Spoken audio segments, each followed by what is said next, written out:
आखिरकार ज्ञानेश कुमार को कुर्सी से बचा ही लिया गया। जैसी उम्मीद थी ठीक वैसा हुआ। सीईसी ज्ञानेश कुमार के खिलाफ महाअभियोग प्रस्ताव को खारिज कर दिया गया। यानी इधर संसद खत्म हुई और उधर ज्ञानेश कुमार की कुर्सी पर फैसला ले लिया गया, बड़ा एक्शन ले लिया गया। आखिर ओम बिरला ने चुपचाप ऐसा किया तो किया क्यों? जब संसद नहीं चल रही थी तो फिर यह फैसला क्यों? क्या ज्ञानेश कुमार की कुर्सी पर यह एक्शन लेकर खुद ओम बिरला जी ने बीजेपी को एक्सपोज कर दिया? याद कीजिए 12 मार्च का दिन राज्यसभा में प्रस्ताव पेश होता है। 192 सांसद, जी हां, सबने हस्ताक्षर किए, लेकिन स्पीकर ओम बिरला हो या फिर उपराष्ट्रपति।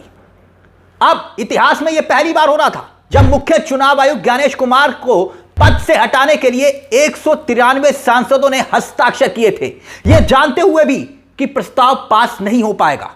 लेकिन यह प्रस्ताव लाने का मकसद क्या था कि ज्ञानेश कुमार और चुनाव आयोग पर जो भी शिकायतें हैं विपक्ष के लोगों की, उस सब पर कम से कम संसद के भीतर बहस हो जाए। लेकिन क्या आप जानते हैं कि उस महाअभियोग प्रस्ताव का हुआ तो हुआ क्या? देखिए आपकी स्क्रीन पर, महज कुछ घंटे पहले यानी कि कल शाम को एक फैसला हुआ, यह खबर आई जिसमें एक बार फिर से साफ हो गया कि हकीकत क्या है। विपक्ष को मौका तक नहीं दिया गया सवाल उठाने का, और इस पूरी की पूरी संसद का जो बजट सत्र था अभी पॉज था। इसको लेकर अब ओम बिरला ने फैसला ले लिया, राज्यसभा की तरफ से भी फैसला ले लिया गया कि ज्ञानेश कुमार के खिलाफ महाअभियोग प्रस्ताव पर क्या होगा। क्या हुआ? दो तस्वीरें आपकी स्क्रीन पर देखिए। एक तरफ है राज्यसभा का फैसला और दूसरा लोकसभा का फैसला। बताया गया कि देश को यह बताया गया कि भाई ज्ञानेश कुमार के इस प्रस्ताव को लेकर हुआ क्या। सबसे पहले मैं आपको लोकसभा की तरफ लेकर जाना चाहूंगा। लोकसभा यानी कि स्पीकर बिरला साहब, सेक्रेटरी जनरल की तरफ से देखिए यह जवाब आपकी स्क्रीन पर है। इसमें क्या लिखा हुआ है? लिखा हुआ है कि स्पीकर ओम बिरला ने इस पर क्या फैसला लिया ज्ञानेश कुमार को लेकर। दरअसल ओम बिरला ने सीधे तौर पर ज्ञानेश कुमार को लेकर जो महाअभियोग प्रस्ताव आया था उसको रिजेक्ट कर दिया है। इसमें साफ तौर पर लिखा है कि बिना वजह बताए यह रिजेक्ट किया गया है, और बड़ी बात है ये, यानी आपने बिना वजह बताए ही यह बता दिया कि इसको रिजेक्ट कर दो। अब ऐसा हुआ तो हुआ क्यों, और यह कदम कैसे खुद बीजेपी को एक्सपोज कर रहा है उस पर भी मैं आऊंगा।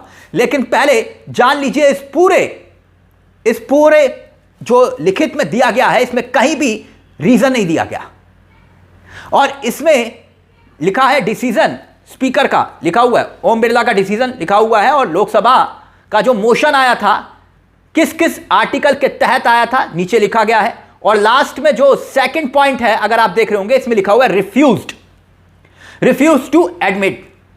जिस नोटिस का जिक्र किया गया था, मोशन का जिक्र किया था, उसको रिफ्यूज कर दिया गया है। इसमें साफ तौर पर लिखा गया है। रीजन क्या है यानी क्यों किया इसके बारे में नहीं लिखा गया।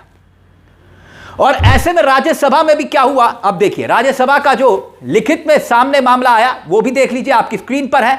लिखित में जवाब जिसमें सीधे तौर पर कुछ ऐसी ही भाषा का इस्तेमाल किया गया है, और कांग्रेस पार्टी के सांसद और राज्यसभा में जयराम रमेश, उन्होंने बकायदा राज्यसभा का जो सीधे तौर पर आप कह सकते हैं आदेश, इसको शेयर करते हुए लिखा कि हम जानते हैं कि पिछली बार जब राज्यसभा के एक चेयरमैन ने विपक्ष का एक प्रस्ताव पिटीशन स्वीकार किया था तो उनके साथ क्या हुआ था। जयराम रमेश दरअसल किसका जिक्र कर रहे हैं ट्वीट के जरिए? ये ट्वीट कर रहे हैं, किसका जिक्र कर रहे हैं? पिछली बार कौन था? जगदीप धनखड़।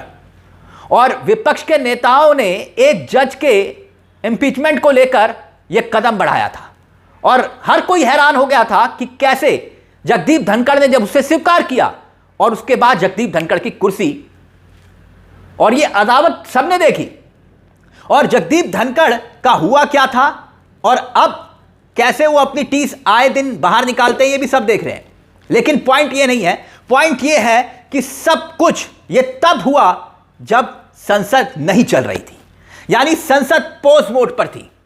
और देखिए अब डेरेक ओब्राहिम जो कि टीएमसी के बड़े चेहरे हैं, सांसद हैं, बकायदा उन्होंने भी ट्वीट किया है, और ट्वीट करके क्या लिखा है आपकी स्क्रीन पर? 2 अप्रैल तक दोनों नोटिस पार्लियामेंट के दोनों सदनों के पास थे, और ऐसा भी नहीं है कि नोटिस अभी 2-3 दिन पहले ही दिए गए हों।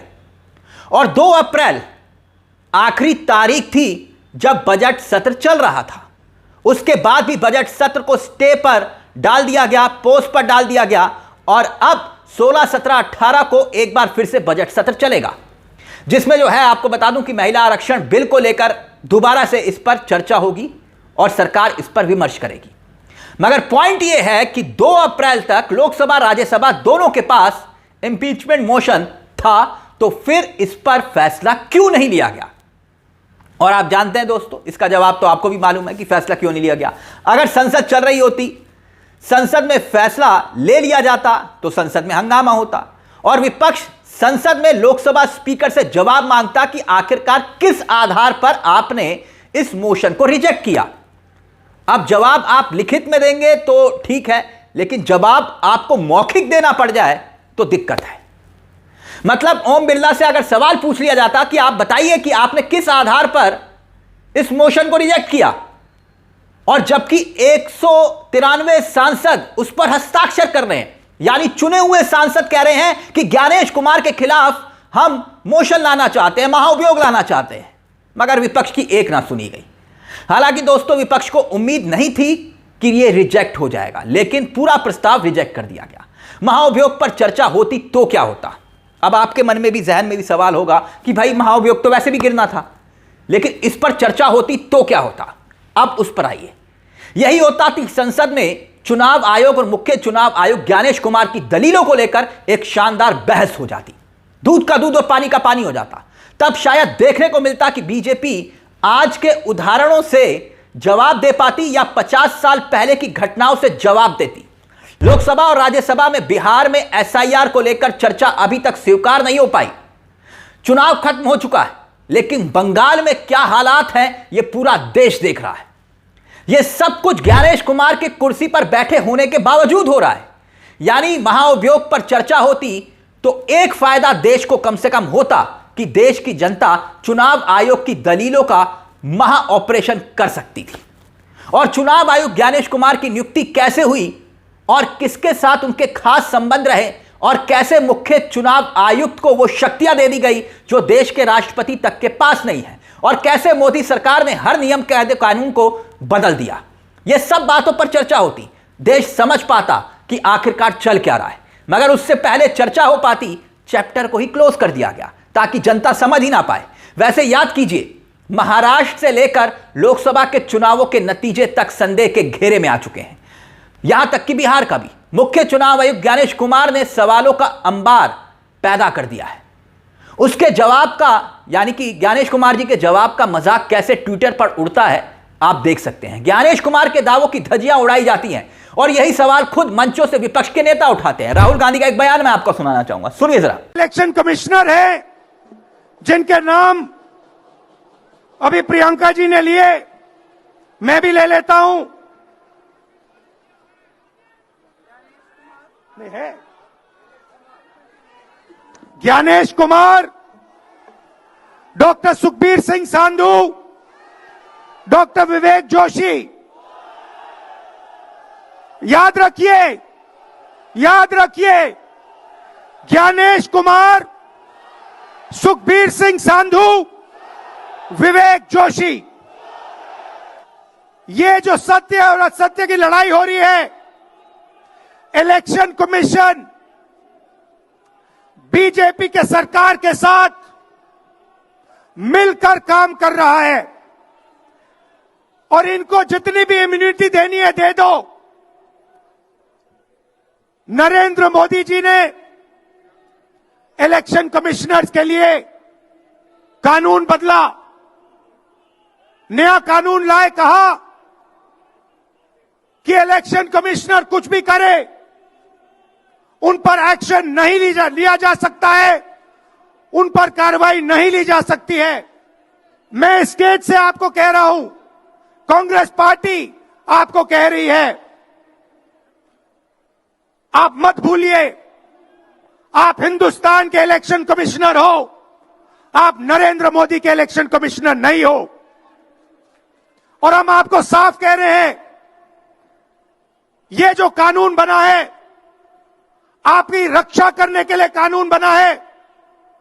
इस कानून को हम बदलेंगे, रेट्रोएक्टिवली बदलेंगे और आपके खिलाफ एक्शन लेंगे। आरोप केवल चुनाव आयोग पर नहीं लगते, मोदी सरकार पर भी लगते हैं। दोनों ने मिलकर वोट चोरी की, यह आरोप विपक्ष लगाता है। चुनाव आयोग की निष्पक्षता को प्रभावित करने के लिए नियम, कायदे, कानूनों में बदलाव किए गए। ज्ञानेश कुमार बिहार में 3 लाख मतदाताओं के नाम के आगे मकान नंबर 000 लिखा हुआ ज्ञानेश कुमार जी ने बताया, सिर्फ एक उदाहरण देकर। लेकिन तमाम सवाल तब भी खड़े हुए थे, इसीलिए राहुल गांधी हो, ममता बनर्जी हो, अखिलेश यादव हो, तेजस्वी यादव हो, सब सवाल उठा रहे हैं। वोट का अधिकार संकट में है, वोट चोरी की बात हो रही है। चुनाव आयोग ठोस जवाब नहीं दे पाता, मुख्य चुनाव आयुक्त पर झूठ बोलने के आरोप लगते हैं। और यही संसद परिसर में इंडिया गठबंधन के तमाम सांसदों ने हलफनामे को लेकर सवाल उठाए थे और मुख्य चुनाव आयुक्त ज्ञानेश कुमार ने देश के सामने झूठ बोला कि हलफनामा मुझे तो मिला ही नहीं। और अखिलेश यादव ने बकायदा कुछ ही घंटों में सबूत सामने रख दिए थे। 2022 के चुनाव में 18,000 वोटरों के नाम काटे गए थे और यह पूरा का पूरा प्रमाण अखिलेश यादव ने सामने रखा था। ज्ञानेश कुमार ने राहुल गांधी से कहा था, याद करिए, कि 7 दिन में हलफनामा नहीं दिया तो आरोप निराधार माना जाएगा। याद आया आपको, जब राहुल गांधी ने वोट चोरी को लेकर बार बार प्रेस कॉन्फ्रेंस की। यह कौन सा कानून है कि हलफनामा नहीं देंगे तो आरोप निराधार माने जाएंगे? अब कौन पूछे ज्ञानेश कुमार जी से? चुनाव आयोग के किस मैनुअल में लिखा है एफआईआर कर सकते थे तो क्यों नहीं की? अगर करते तो कोर्ट में सबूत देने पड़ जाते और सबूतों से ही तो बचा जा रहा है। इसीलिए देश की संसद के भीतर विपक्ष के तमाम सांसद चाहते थे कि ज्ञानेश कुमार के खिलाफ यह महाअभियोग आए, ताकि देश यह समझ पाए कि वोट चोरी आखिरकार हो कैसे रही है जो आरोप लगते हैं। और अगर इस पर चर्चा हो जाती तो इसमें दिक्कत क्या था, ताकि देश की जनता ही तय कर पाती ना कि नियम, कायदे, कानूनों को बदलकर ज्ञानेश कुमार जी को कुर्सी पर बिठाया गया।